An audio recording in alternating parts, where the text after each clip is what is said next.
చెప్పిన మాటకు విధేయురాలు అవ్వాలి కదా. నాకు దేవుని మీద ప్రేమ ఉంది అని చెప్తున్న మాట నిజమైతే మరి దేవునికి విధేయుడు అవ్వాలి కదా. అమ్మా వింటున్నారా? చెప్పిన మాట వినవు, దేవుని ప్రేమిస్తున్నాను అని పాట పాడితే కుదురుద్దా?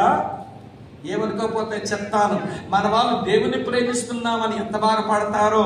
ప్రేమించేదన్ టరడరడా ఏంటి అధికమగా ఆరాధింతున్ ఆసక్తితో. అబ్బో అంత బాగా ప్రేమిస్తున్నావా? మరి చెప్పిన మాట వినవే.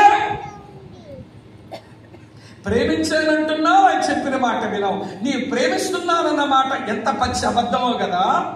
ఇది ఎవరితో ఆడుతున్న అబద్ధం? ఆయనతో ఆడుతున్న అబద్ధం.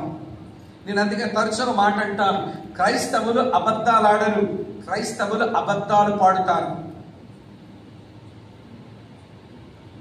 క్రైస్తవులు అబద్ధాలు ఆడరు, అబద్ధాలు పాడుతారు. వీరు పాడి